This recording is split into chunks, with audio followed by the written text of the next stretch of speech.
That's awesome. So I have the next question, and actually I'm kind of invested in this one because I run IFS events and a lot of giveaway events, or I used to a lot when we had this ability. Is there any way of getting passcodes again in the future for factions to use as giveaways for like events that they're running by themselves or for their own puzzles and such? I know I'm part of the swag community, and one of the biggest things that we want to see come back is the ability to be able to run our own events with actual prizes that are, you know, either passcodes or swag that's officially coming from Niantic, whether we have to purchase it from you guys or not. That would be an awesome feature to come back. Yeah. So when we first started things out, I remember the first request for this wasn't passcodes, but it was specifically like, could we get some swag because we want to help promote the game, or like we're going to this comic convention and we want to talk about Ingress. Do you have anything that we could kind of help distribute? And that was something that really helped us early out, was trying to build those kind of grassroots player initiatives. So that kind of stuff, yeah, I would love to see us spend a little bit more time trying to support community organizers and community hosts so that they can do what they're already trying to do, but bigger or better. The specific question about like, can you make passcodes available for purchase? So that's a really tricky question. So the reason why I asked the team to make that change is, if you're familiar with what's going on with Epic and Apple right now, Epic got in a little bit of trouble. They're in the middle of some litigation because they're trying to circumvent Apple's platform fees. So one of the things that I didn't want to have happen for Ingress was that basically we get in trouble, or we get seen as trying to do something that we shouldn't be doing.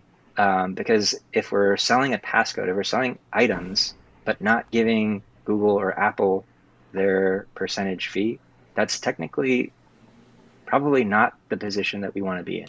And so making sure that we are properly going through the right channels so that we don't get our team in trouble or we don't get the company in trouble, that's the lens that I was looking at. I didn't want that to be, putting a kibosh on community efforts. So if there are ways that we could try to make those, whether they're passcodes or merch, available to players in different ways, that I'm 100% supportive of.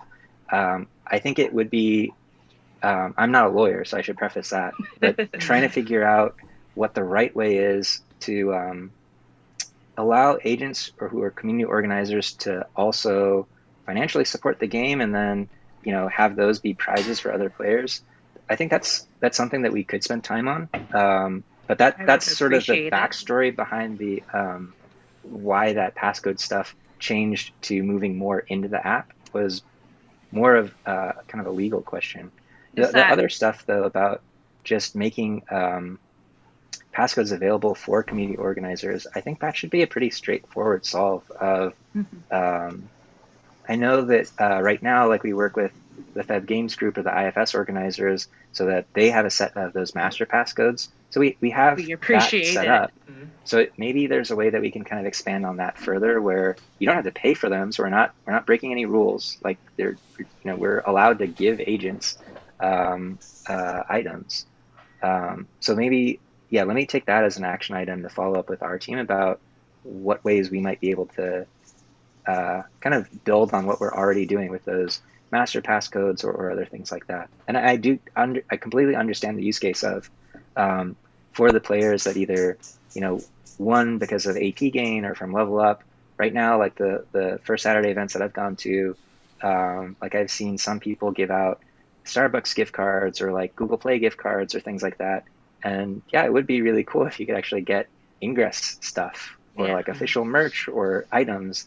So yeah, it's not something that we haven't spent too much time on trying to address that specific thing, but I think we should. Yeah, we would appreciate that, because I know it's a big question in the swag community of that kind of explains why the digital packages for the anomalies changed a bit. And but a lot of the people in the SWAG community were talking about, well, if they just allowed us to buy more codes again, we would just do it, and we could be able to support Niantic in a way that we want to. But the way that you just explained it really kind of helps us understand why that was changed. I know from my own experience, like, I wasn't just giving away codes for IFS. When I went to Chicago, I was writing codes in Nemesis runes and putting them in my pictures as an embedded reporter just for the fun of it. Or when you guys were doing live streams, like, I gave away a Jarvis and a Hank Johnson because it was fun. And I know that it's something that other agents would like to do. So thank you for explaining that.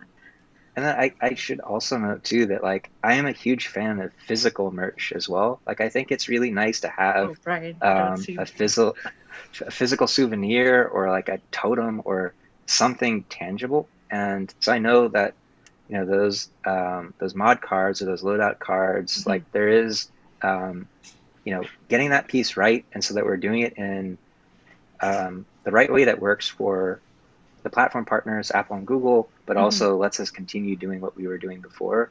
Yeah, that is stuff that we should spend time on. It's just, I think the other part that I'm not sure how people are, but, like, we are a very small team. So across all of us, we're all wearing multiple hats to try to get things done. There's no one on the team that's just sort of like waiting around for something to do. We're all pretty busy just trying to get stuff done to move the game forward, and continue to grow the game. And the team is super passionate about the player feedback and the community, and making sure that, you know, we're all players on the team, that we understand what we're doing, who we're doing it for, why we're doing it. So please keep the feedback coming. Please know that it's not falling on deaf ears. It's just I feel like a lot of that stuff is on me as the producer, of just making sure that we're working on the right things at the right time. And so that's something that I absolutely, you know, want to improve on myself. So thank you. I apologize for stabbing into the wound like this, but it goes to one of our next questions. Apparently there's a bit of a problem with missions at the time. Either not getting accepted at all, or not getting the email notification at all. Are there any problems at the moment in the background? Sorry, my headphones just sort of dropped for a moment. Could you repeat that? Yeah. Right now there seems to be problems with missions and mission authoring tool. So apparently missions are not getting accepted, or if they get accepted, they are not getting emails. Is there something in the background happening?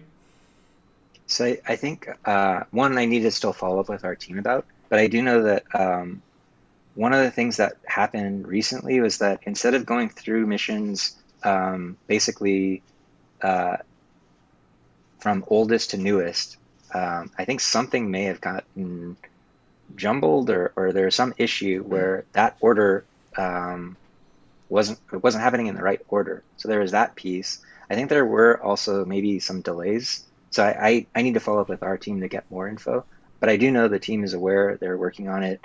Once I get, you know, an official answer that I can share, I'll make sure that we update the team, or update the player base of what's going on. But it is something that we're looking into.